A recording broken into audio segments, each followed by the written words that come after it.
Okay, I want to thank the panelists very much. You all did a really great job. Anyone who has questions, you're welcome to come to the mics right now. As I'm waiting for people to come down, I just want to emphasize what I think are some of the main themes that our speakers talked about. The first is obviously the importance of Haiti in the world. That seems to be getting obscured in some of the discussions that we have had post the earthquake. He also, one of the things that Gina talked about is the importance of Haitian intellectuals in challenging theories of race. When she was talking about Zimmermann, we've had many conversations about this, and I want to just underscore that she mentioned de Gobineau, and he really came up with all these theories of race that still influence us today. And here we had this Haitian scholar who was challenging that, and we don't know his name. And yet anybody who writes about race and racism and early theories of race will always quote de Gobineau. So I think that's important to emphasize. Jamee, so happy that you said all the things that you said. Well, I think he continues this theme of suppression. In this case, the suppression of the significance of some of the policies of the U.S. government, of the international community. That seems to be, we keep getting this image of the international community mobilizing, but I think Jamee is forcing us to ask the question, mobilizing for what? Mobilizing for whose benefit? What's going to be the long-term implications of this crisis? And the final point, obviously, one of the reasons I was so happy that Alwin mentioned the topic that he did is because I remember the Fugees. I remember when Wyclef Jean came on the scene, and I think it's something that's been very important to pay attention to that we haven't also always gotten a perspective about, which is essentially the role of music, and in many ways the role of popular culture being put to some very positive uses here in terms of transforming representations and transforming certain images. So with that summary, I want to invite any of you who have questions or comments to please step up and come to the microphone. Hi. I just want to thank all of you guys for coming because I think everyone here really appreciates it.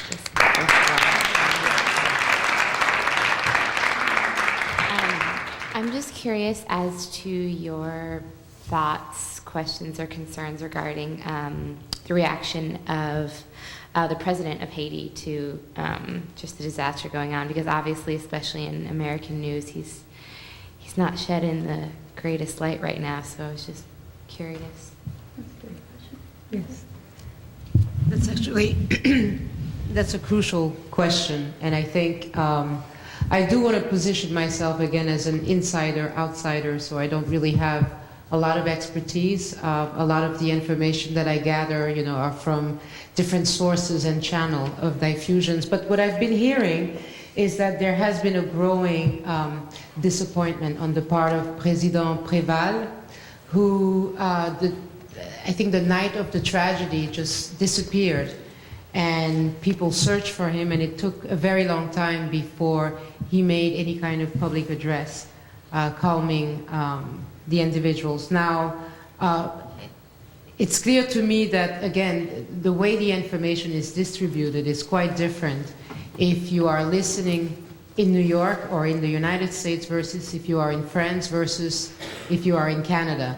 And I think the Canadian part of the diaspora has been very strong and consistent in demanding that Préval terminates his term and then that they would hold new elections. There's been a strong sense that the Prime Minister, Bellerive, is someone who has been really tackling the issue and has been the one doing a lot of the work on the ground. So, yeah, I think the response of Préval was late and delayed. I think what needs to be known is that the day that the earthquake took place, there was a big protest organized in Haiti with all the medical students and all the law students, organized by the wife of a previous presidential candidate of Haiti, who's also a professor in medicine, Madame Maniga, and they were beginning to mobilize the population in light of the fact that Préval had demanded to change the Haitian constitution and extend his mandate. So unfortunately, it's part of a long and recurring story that we have heard about Haiti. But yeah, I think people are dissatisfied. But in the last couple of days, I don't know if any one of you have more information, I think we've been seeing a whole lot of him. I think he's aware of people's discontent, and he's been making a greater effort. I tend to take a somewhat more sort of slightly structural view of these issues. I think that it's probably true that the personal integrity and so on of presidents and prime ministers are important in countries like Haiti. But the thing is that even if Préval had been truly sort of dedicated and was tirelessly trying to work to do something for this country, the problem is that there's an objective constraint that the Haitian state faces. It is bankrupt. It is financially bankrupt. And so, this is a theme that comes up over and over again if you look at countries elsewhere too. It's not just Haiti. It could be even amongst the industrialized countries where a popularly elected government in a crisis basically turns its back on its electorate, right? Because it doesn't have tax revenue, and the domestic power elite is not going to pay taxes in order to pay for reconstruction and so on. So I think that it seems to me that the Haitian state, even though it is democratically elected, is an extremely weak state precisely because of the weak situation that this country is in the global system. And that, I think, is an important, I'm not necessarily saying that it can be reduced to that, but I'm saying that that's a serious structural constraint that civil society in Haiti needs to contend with. I just want to add here that I think it's not up to the United States to resolve this problem of the inadequacies of the president, or alleged inadequacies of the president of Haiti, or to appoint some kind of czar for reconstruction of Haiti. Been there, done that, really. And I think that we should be, sort of watchful about that kind of argument or move. Thank you.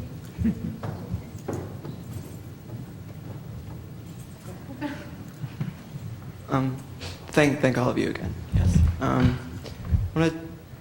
In as much as I've read and sort of like tried to see what's going on, like I think about the future a lot, and I know in recent years, like with the way that the U.S. has kind of like been impressive in mobilization, like two wars considered, and in the last couple of years, it's been Canada has been the #1 trading partner with Haiti as opposed to the U.S., and now they're the head of the new the international mobilization around the crisis. And at the same time, any American official that sort of goes up and talks about it always seems to stress that you need order in order to provide relief. And the international community, having been represented there so far, it's been spotted in, to say the least, I would. And so if you could comment on that, and also a bit this theme of suppression, if we're talking about it. I know once the United States goes anywhere, it becomes all about us. So what can we try and do, I guess, on a cultural side or on a social side to just counteract what will be the narrative? That's a wonderful question, and I think I'm going to start with the latter. I think it's important to remember that, first of all, the effort is not solely being provided by the United States. I think it's been so narrowly presented to us, and we have downplayed the incredible importance of Canada. Just to give you some statistics that I read this weekend, all of the different telethon that have been organized, the United States, with a population of about 91 million individuals, sent about $60 million to Haiti.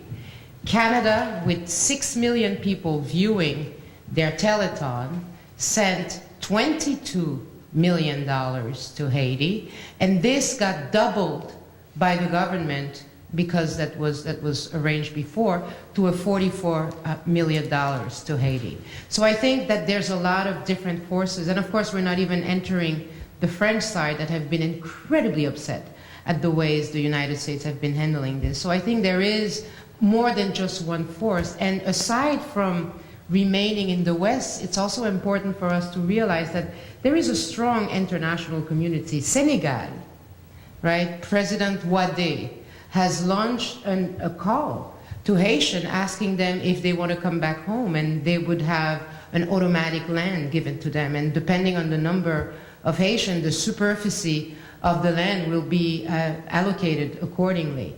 So I think there is other sense that there are some cultural forces being acted on by not just the United States.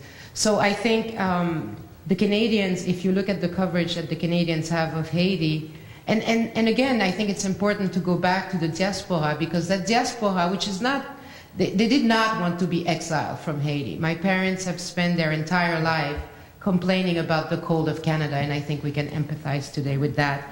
But normally Haitians were not known to be people who exiled, and I think in Canada the diaspora that has been there is a very strong diaspora and have been mobilizing to have much greater impact. And the way the information about Haiti is presented in Canada is most likely cultural, with the music, with having a lot of, and of course the language facilitates that. You've had a lot of artists reading their poetry, you've had a lot of re-education of the Québécois, of the intense connection between Canada and Haiti. And I think something very similar has occurred in France. And in the United States, you know, for all of the reasons that have been mentioned, it's been quite different. But I think the forces that are being exercised right now on this relief effort and the future planning with Haitians will not allow, in my opinion, the United States to solely be the only one making those decisions. So I might have missed your first question. Maybe someone else want to talk about that? These questions about the order in order to provide support. You talk about it. You got it. About the doctors. When you first raised this, you were saying that the whole thing is how people couldn't get in. Yeah. Okay. I think it's definitely true that what the United States is mainly interested in is the question of order.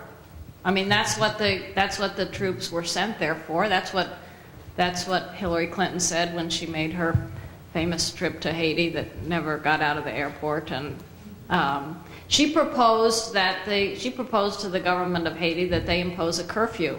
This was on Friday. The earthquake was on Tuesday. People are still digging relatives out of the rubble. And she proposed that the Haitian government impose a dusk to dawn curfew, which the U.S. troops would enforce, which was rejected, fortunately. I mean, it's a crazy idea. But it's just a symbol of the preoccupation with security, with order, with getting property preserved over saving lives. And I think that's been, I think the United States government has been quite open about that is their priority, and that's the type of people that they have been sending that in terms of the government, I'm not talking about, there's many Americans who've gone with different relief organizations who are, have some training in humanitarian aid, but that's not the case with the troops that have been sent. Okay. I just want to answer one or follow up on, I guess, one part. I want to talk about this question of all the money that is being raised and being sent to Haiti. There will come a time we will probably do more than one event talking about Haiti, but I really want to echo something that Alwin said when he said his friend was saying, when is Western Union open? Because in all of this discussion about all of the, organizations and generosity that people are obviously are doing in response to the humanitarian crisis, sometimes the Haitian diaspora is ignored in that. I mean, remittances are Haiti's #1 foreign exchange earner, which means if there's a way to get money to Haiti, it's Haitians who know how to do that. And I just want to emphasize that because I think partly in part of what we've talked about, but in much of what we'll see in the public discourse in the future, it's all going to be about, what's the role of the U.S.? And Gina's right that there has been some suggestions about, a development czar or someone, the country being placed into receivership or something like that. But I really think that the part of the conversation that needs to be paid attention to is what is going on in the Haitian communities that are outside of Haiti right now. In Miami, in New York, in Boston, in Toronto, in Paris. I mean, this is a huge diaspora that mobilized right away and that is going to continue to mobilize because it has been such a tremendous tragedy, and also because people have loved ones back home that they are constantly concerned about. So I want to make sure that we don't lose sight of that as we go forward in some of these conversations. Does anybody else want to say? Go ahead. One of the things that I found really, really interesting was that I was watching, for some reason, I don't know why, but I was watching like CNN, and the reporters kept being disappointed in some ways that there wasn't more chaos. Like, I don't think that, like, they were really, like, disappointed that, wait, there's no, like, that seemed to be the tone. Wait, there is no looting, they're not looting. What's happening? Well, and they'd shoot and say, looting in Haiti, and then Anderson Cooper comes and says, well, actually there is none. It's been pretty orderly here. So I thought that was another interesting thing that we can introduce here. Additionally, one of the things we always talk about in these spaces, I remember when Gilbert hit, etc., in the Caribbean, a lot of us, our perspective was, there's a difference between salvaging and looting. All right? Salvaging food than looting. And we need to differentiate that. Even when we think about Katrina, right? The things that are, for some reason, like the things that we're going to spoil, that people were taking that we're going to spoil in order to survive, like that being figured as looting and chaos and disorder. So I think that's another kind of thing that we also want to be careful with the terms of what's associated, what are the terms people are using when we talk about this notion of order, disorder, etc. One of the things that I found.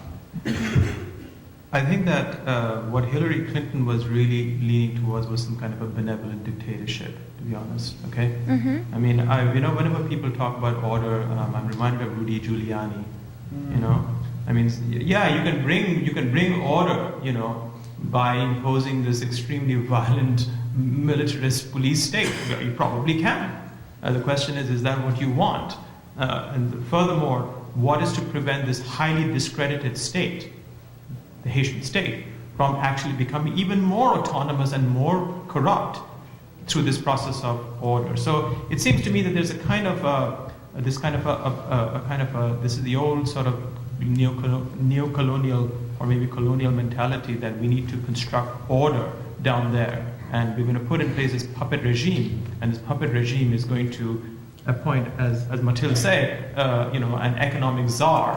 The word czar is a good one because I think that kind of, it's the same language, and thereby put in place this nice society that will be tailor-made for Bill Clinton and so on to go and help out. And I think that it's extremely deceptive at the very least, in the sense that it tends to conceal what the underlying power structures are there and here, and would probably deepen the problems of Haiti, if nothing else. Yeah, let me just add to this because, again, I'm not bringing in any kind of expertise, but a lot of emotions. And of course, as a Haitian, you really want to think something as a positive outcome for the country. And, Haitians have been very good at maintaining this kind of optimism. But I think what I want to add is actually quite crucial, and while I do believe, and I agree with everything that has been said about the United States involvement in Haiti, I do believe that we are at a crossroad of something very different about to happen. And I think we have been negating the import of Canada in this whole matter, having an incredibly important diaspora, right? The Canadians, just to give you a brief moment of history, when the French Canadians were looking for ways of articulating their independence, who did they look for as a model? Not only was Haiti obviously the first thing for them to think about, is trying to establish a contradistinction with the United States, but Haiti was also the only other independent nation that spoke French. And so you have had a massive move of Haitians in Canada way before you have had the post-65 wave in the United States. So they are well established. How many of you know that the Governor General of Canada is Haitian? 2 people, okay. And she's the one who represents the Queen, deploys the army, and has a lot of decisions. And she has been on television educating Canadians, even singing songs of her childhood in order for her to contextualize her emotionality and the kind of information that she's bringing forth. Now, how many of you do know that the Karl Rove of Obama, the political director of Obama, is also Haitian? Okay. His name is Patrick Gaspard. It's not been given the same kind of public view as the way Michael Jean in Canada has been presented to the Canadian public. And so there is something there that I think we need to take into account. It's just the way the media is really helping us or disserving us in creating those representations. And I've been urging students in my class, because we've been exploring that, to go and look at some other website coming from France, coming from England, coming from Canada, and other parts of the world. I mean, Jeune Afrique has a very booming publication, and they did a special issue on Haiti. So not to confine yourself to what is being presented in a very isolationist setting, particularly with the media, but to expand the reach of your information a little bit beyond that. I think it becomes quite different the way you frame it. Can I say something here? I think that this is actually, I mean, beyond the sort of the gloom and the doom, and it is terrible. This is actually maybe an opportunity for Haiti and for civil society groups in Haiti to create, as I said in my talk, greater to develop links with ALBA, the Latin American Bolivarian alternative for the Americas, and the Bank of the South, which is a bank that was created by a bunch of Latin American countries for social and economic development as an explicit alternative to the IMF. Now I'm saying that this is, at the end of the day, you still need roads, you still need medicines, you need food, you need jobs, and guess what? It needs money, all right? And the question is, where is this money going to come from? And so I think that if one thing that could be done as something as a sort of a positive policy, that's one, and this is one way by which the ALBA can actually show that it has some teeth, that it has some relevance, that it can really come out there and help out a country when its explicit agenda of the Bank of the South is not profits, but social and economic development and cultural development. So let it come out and prove that it can do so, and that will be really great. Mm-hmm. Do you have more questions? Go ahead, come to the mic, please, so we can hear you. My question is directed to Jamee, and it's actually regarding this question of development and the way you spoke about sort of like this being a time that Haiti can change its economic ties.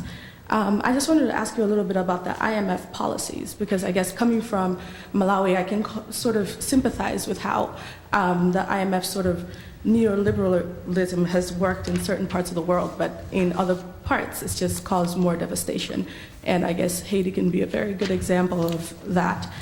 However, what I'd like to ask you is, coming from, let's say Haiti isn't, like economically, it's subordinated.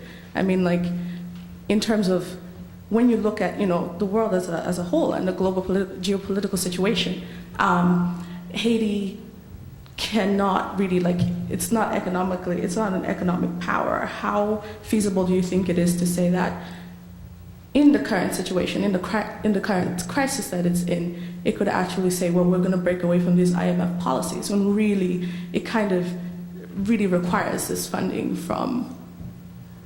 The answer to that question is that it cannot. I mean, that is the stranglehold of debt. You understand?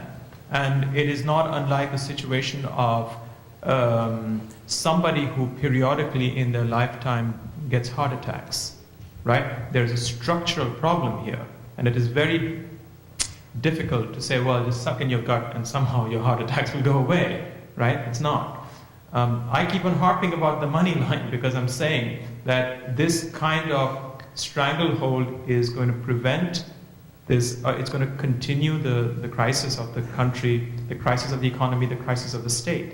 And that the only way that I can think of off the top of my head is if there is some alternative source of financing for some of these reconstruction needs, and I think that the role of Cuba is extremely important in all of this, extremely important, because I think that what it needs, and I think there's a cognizance in Latin America that neoliberalism has pretty much, well, it's served its agenda, but it's not served the agenda of the majority of the world's population.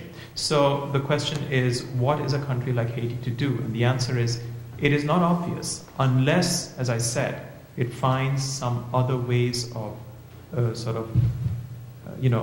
distancing itself, as it were, from the current, the way the current system works. And it's not. I mean, there are no easy answers. I wish I could tell you that this is what needs to be done, but I think it's a slow process whereby civil society needs to regenerate, and push the country in a different direction, and as well as creating those international ties. I wish I could have given a better answer. Questions? Go ahead. This is for everyone. So the moment after I heard about the earthquake, of course, I thought about my own experiences with Katrina, and I thought about a couple of years before that, like the tsunami in the Philippines, and then I thought about even years before that. I think it was a tidal wave in Sri Lanka or the Indian coast. So it's like, I'm thinking about these connections and representation. It's like we're at this moment. I don't know what to call it, but like ecological or whatever, and we have to like respond to it some way. And I'm thinking also about like the 60s and how like Black studies programs popped up in response to things that happened during the 60s and 70s. So how do you do you conceive of, or what would you think about like a disaster studies program? Now, I'm not saying like at Sarah Lawrence, but just in general, like, do you think that would be a valuable thing, or do you think it's better to, because you all kind of represent your discrete programs. You're like history, literature, economics. Could you conceive of yourself coming together to kind of talk about all these connections, representations? Mm-hmm. That's my question. Anybody have an answer for that? I have an answer. Well, I have an answer. I think that, unfortunately, development studies is becoming disaster studies, right? So in one way, it already exists, and but at the same time, I will say that I'm actually very glad that this panel is interdisciplinary, because I think that it's important to have a range of perspectives on these issues. I mean, I know that's not a... I'm glad that you started with talking about Katrina, though, because I do think that some of the same issues, especially in relation to representation, some people, there has been this whole kind of conversation, this population control conversation about how many Haitians there are, and as if one of the things I said yesterday, as if like the number of people caused an earthquake, that's just, so I do, I think that there have been some parallels in terms of the media coverage, and not just the media coverage, but the impressions and the conversations that people have afterwards as a result of that. So really, any of our fields can take on these issues. Any of our fields can have conversations about these issues, and they should.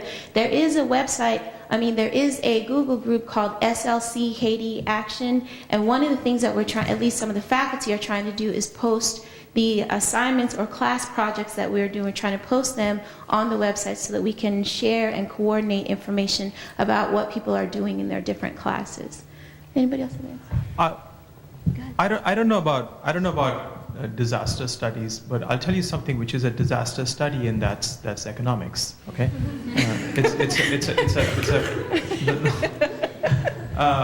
and we don't have to go into this issue here. The thing is that there's I think there's an absolute necessity for an interdisciplinary approach, and I think particularly economics is empty. It's a complete empty subject unless it is historically informed.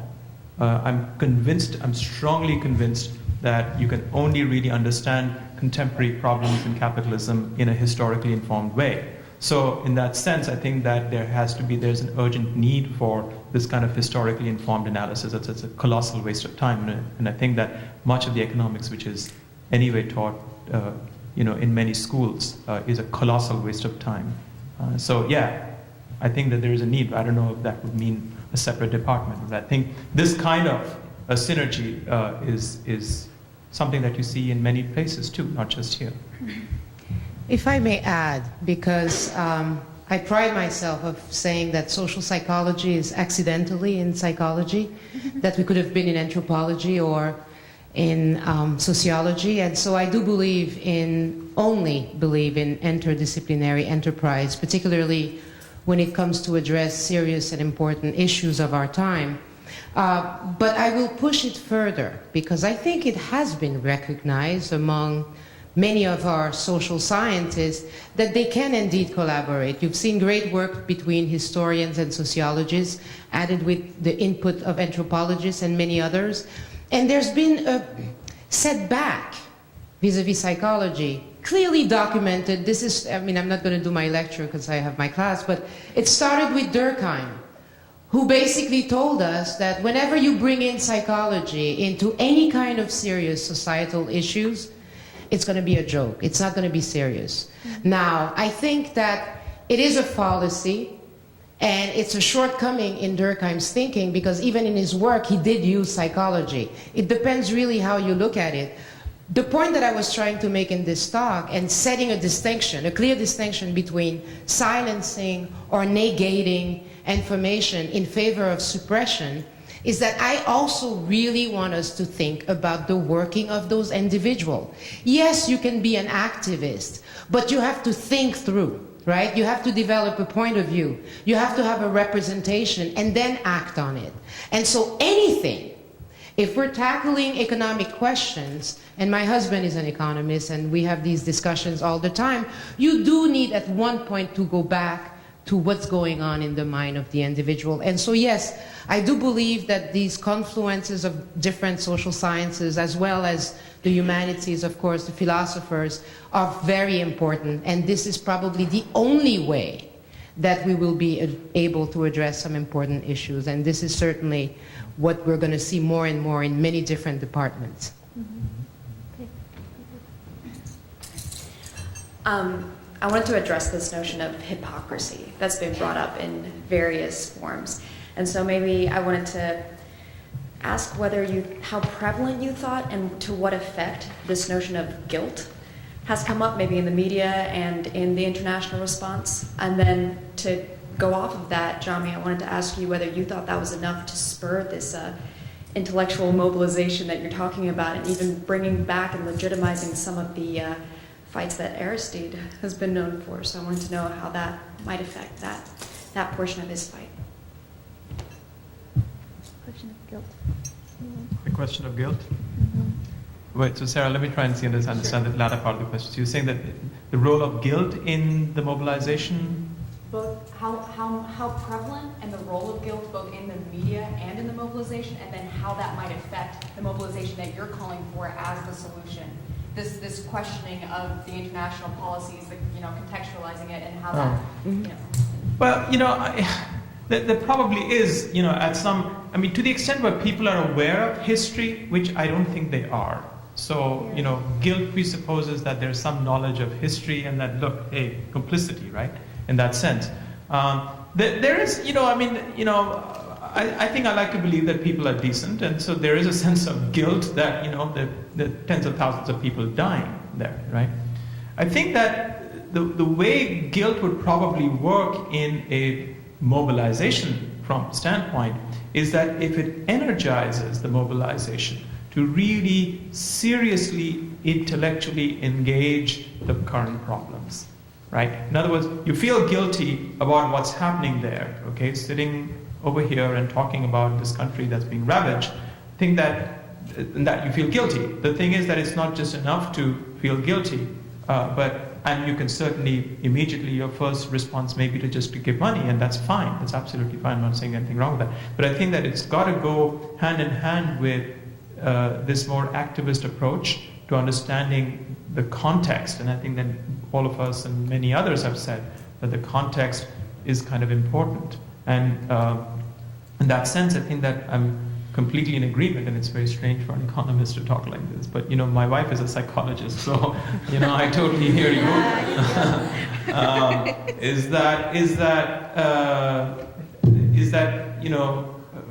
Questions of representation are extremely important. And if you have a fundamentally dehumanized way of thinking about these people, whoever they may be, then their history is for naught. You don't care about their history. You don't care, right? They're seen as passive recipients of your generosity and perhaps as one's sort of bourgeois liberal guilt. But if you sort of think of them as actual agents of history and agents of historical change, then that leads to a different kind of mobilization.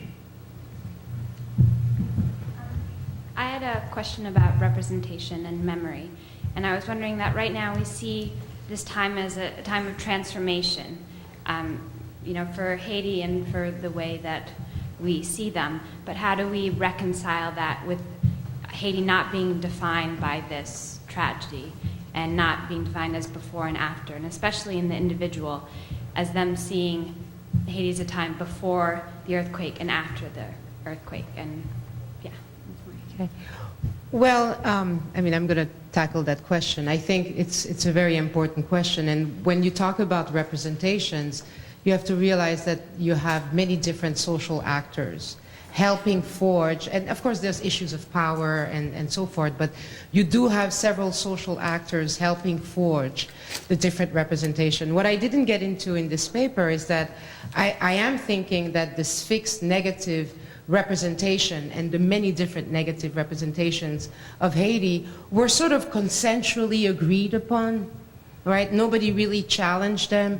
And I think what I do want to argue at this point is that the cat is out of the bag, right? And I think Haitians are beginning to also talk, right? And so there is within the group itself a certain level of mobilization that seems to be also often forgotten, right?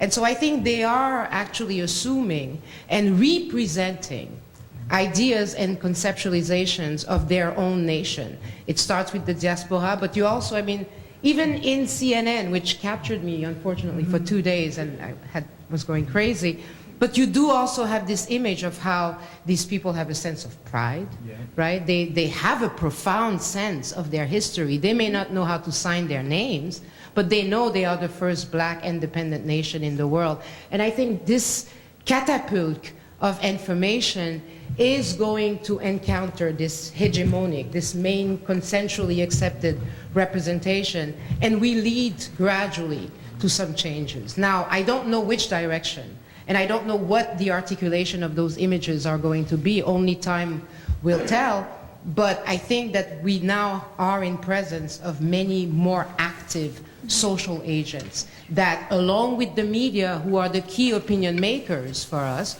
will also try to forge how we think about the nation and the people. I've experienced that there has been a pretty profound emphasis on the orphans of Haiti in the media. And of course, when I see these articles, my human instinct is to get them out of there, but I can't help but also analyze the psychological meanings behind that, and I feel like it has fueled the perspective of Haiti as this helpless country and America as this savior of the helpless and hurt and devastated. Absolutely. As we've heard today, that the overtones and undertones of some of what's been said is, I think, a healthy skepticism of that American myth. And I was wondering if you have anything to say about the orphan crisis that has been shown to us through the media and on the myth accompanying that.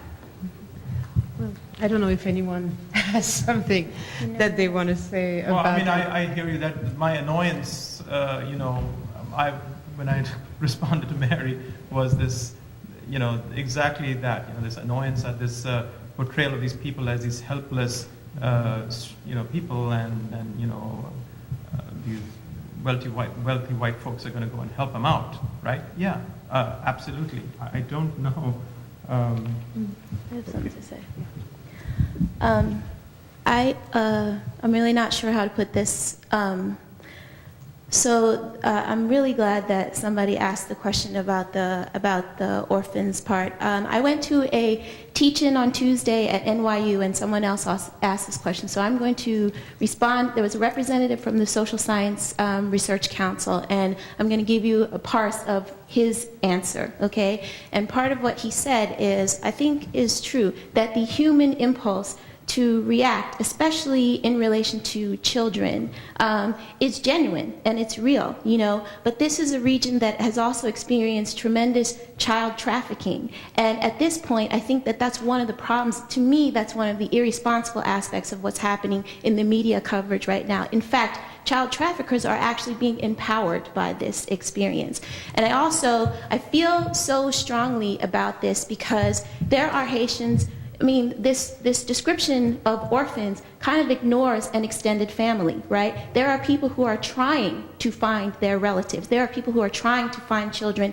And I can't imagine what it would be like to be watching television and see your niece or nephew be placed on a plane. You know what I'm saying? And wonder how you would ever get access to that child again. So I think that this is a very serious issue. And the final thing that I have to say, although I told myself I wasn't going to go there, is that, because I teach African history, one of the reasons that I've responded so strongly to this crisis is because I feel in certain ways that Haiti is Africa writ large in the Western Hemisphere. So all of the things that people talk about, all of these representations, all of these discourses, corruption, bad government, overpopulation, children who need to be saved, are things that are always invoked when talked about Africa, And I just think that we need a different kind of conversation. I'm most disturbed by the reaction. I think that I'm most disturbed by some of the language that's coming from parts of the Christian community, because I think that this issue of trying to rescue children is really about stepping over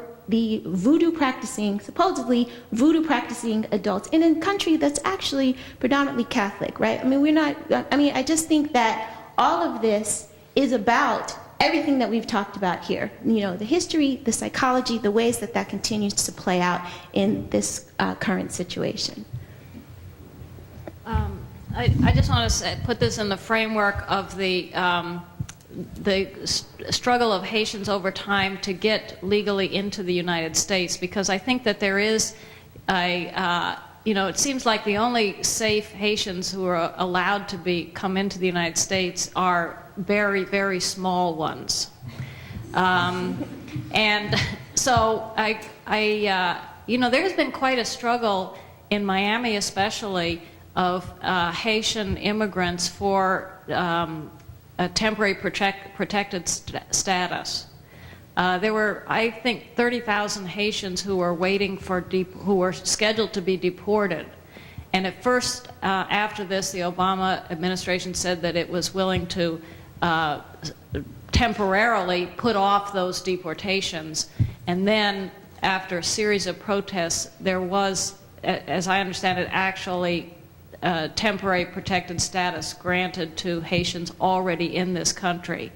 But there's been a lot of problems with even people critically ill have not been able to get to the United States to get the health care that they needed. Then there was this whole disgusting thing about who's going to pay for it and stopping the flights. So I think that this is a political issue that we can raise with our own government to grant temporary protected status and to open the borders, to give, to extend sort of that kind of help, to allow people to come into the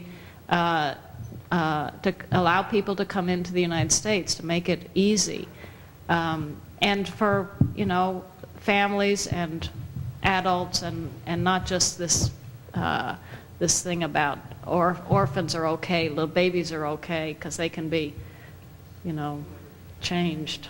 I think there's that. But just briefly addressing that, I think it's also interesting to see what was done to halt the last Christian group. I think they were going to Idaho, that was trying to leave with the kids, and really trying to understand this as a counter-narrative to what we're used to, in a very similar way as Elian Gonzalez, not wanting to stay in the United States. Well, those Haitians saying, no, we don't want you to take those kids. Allow us first to search and see if they have parents. And so I think it's also interesting to look at those counter ways of thinking about that and what that really means in the greater picture. Can I add, just recently, just before I came here, a colleague of mine passed on like a statement by the Adoptees of Color Roundtable, which I thought was anyone familiar with that document, right? They talk about, it's like http adopteesofcolor.org, and it really, part of it says, as adoptees of color, many of us have inherited a history of dubious adoptions. We are dismayed to hear that Haitian adoptions may be fast-tracked due to the massive destruction of buildings in Haiti that hold important records and documents. We oppose this plan and argue that the loss of records requires slowing down of the processes of adoption while important information is gathered and redocumented for these children. Removing children from Haiti without proper documentation and without proper reunification efforts is a violation of their basic human rights and leaves any family members who may be searching for them with no recourse. We insist on the absolute necessity of taking the time required to conduct a thorough search, and we support an expanded set of methods for creating these records, including recording oral histories. And it goes on to talk some more. So I think, just the FYI, that also came to me based via Facebook, again, going back to that point of how people are sharing information and mobilizing networks using already existing networks. Go ahead. Hi, I was wondering what happens to the money, like in terms of Switzerland giving such and such amount of money. Does that get given to the Haitian government? Like, I know if you give to Doctors Without Borders or the American Red Cross, like, for example, American Red Cross has actually said the money given to Haiti will all go to Haiti, which, is not a usual practice of the American Red Cross. So just like when governments give money, and as they are now giving money to Haiti, is that going to the Haitian government that gets to choose how that money gets spent? Or just like, what's the money trail, basically, is my question. I think it's both. I mean, it goes to the Haitian government, but it also would go to civil society groups, right? It's both. Why do you ask that question? Well, just trying to figure out how Haitian individuals will benefit from it, and whether or not, I just keep hearing all these huge amounts of money that is getting given, and I just don't necessarily see how it's going to. Actually, the New York Times had a big page on just the distribution of food and other necessary resources to Haitians, and I think they're beginning to craft a microfinancing type of approach where what I heard about the food, and that's the portion of the article that I had a chance to read, was that now they're giving them coupons, and women are the one really in charge of distributing the supplies that they receive. So I think this, as Jamie said, there's going to be a back and forth, and I suspect that with the money you will have some organization in Haiti also sort of benefiting and getting the money and distributing it. There is also quid pro quo involved, in case you didn't know. The money goes in, and it's supposed to buy stuff from the EU and the US, which adds to Haiti's imports, which adds to its foreign debt. Just threw that out. I have an idea. This is an interesting question for a conference project. which is no, not the debt. One interesting thing to look at may be the sort of the role of civil society groups in Haiti in in their analysis of Haiti's political economy and their own interpretation of what the country has been subjected to. Because there are such groups. We don't hear that, and that I think comes back to the question of representation. You don't hear about such groups. Of course, one thinks they don't exist. But guess what? They do exist, right? And I think it's incredibly important to look at the role of unions and so on, and such groups. It is 7:28, and this was going to go to 7:30. Oh, are there any more questions? I really don't want to cut anybody off. Go ahead. Sarah. Yeah, go ahead. The first thing I just wanted to say is that I've been collecting, people have been sending me references to media coverage, blog coverage. For example, the statement of adoptees that you just read. So I'm Sarah Wilcox, I teach sociology, S. Wilcox at slc.edu. If anyone has materials that they think would be helpful to share with other people involved in the discussion, forward the links to me and I'll put them on the page and then everybody can see them more easily. And my question was just a quick question about the IMF. From some of these materials that were sent to me, there are two stories about an IMF loan/grant, where the first article said that the IMF was giving a new loan under the same sort of policy as the past. And then a few days later, there's another report that the IMF was now turning that loan into a grant instead, in part in reaction to activist pressure. Mm-hmm. And my question is that an overly optimistic view of what happened? Is the IMF susceptible to, could they have done this as a sort of public relations move, or are they not really worried about public relations? As we watch over the next couple of weeks or months, how do we interpret these kind of backs and forth with institutions like that? I guess if you really squeeze the hell out of somebody's throat, right, there's not much that you can get out of that person. So I think a grant is a kind of a safety valve, in the sense that, there's not much more that you can siphon out of this country, so, you give a little bit of something just to keep them afloat.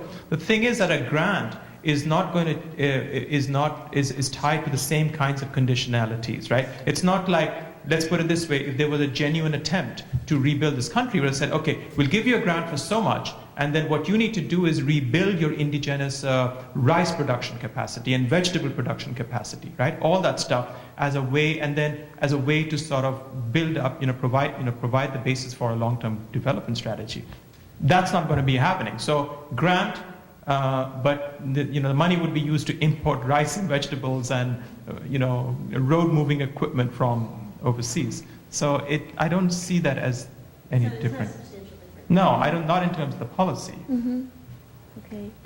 So we have 3 announcements from students. Did you have a question? I saw you come down. Did you have a question? Oh, okay. All right. So we have 3 announcements from students. So can you all? I don't know where you are. There. Okay. There you go. Oh, do you have one more question? Yeah. Good. Something that I've been thinking about in relation to Haiti is the fact that there are going to be so many more climate disasters and therefore climate refugees in the future as global warming increases and we again fail to reduce our greenhouse gas emissions. So just something I wanted to put out there was like having a climate discussion in relation to Haiti and encouraging climate activism. Very good. Great comment. Okay. Announce. You don't want a response to that.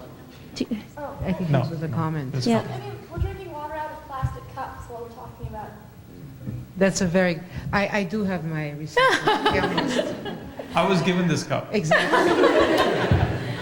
ABI. My point taken. Okay. Who has the announcement? Go I ahead. just had a question in regards. I know Aristide worked a lot towards trying to work forward to reparations, and I just was curious about what do you think like the psychological differences between aid and reparations, and how economically as well how that would affect everyday people, and if that is somewhat of a pipe dream, would that ever be possible with the neoliberal hegemony that's there? Yeah, that's a fantastic question.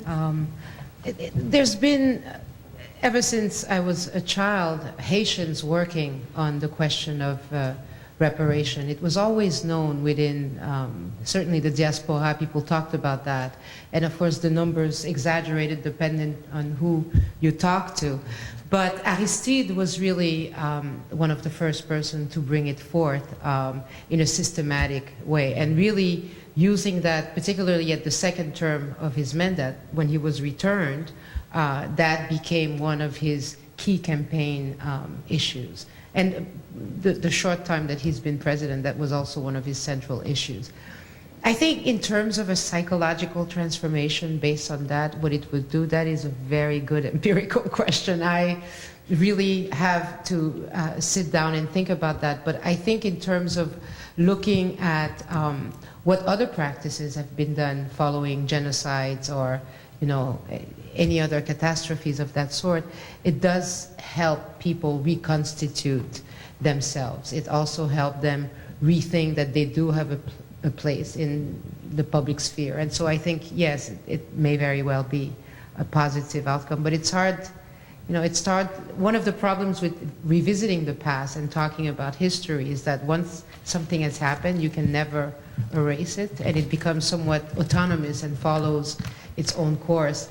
And I fear that, you know, all of that we'll just have to wait and see how the course will unfold, unfortunately. Do that. Can we thank our speakers, because two of our speakers really have to go. So thank you all so much.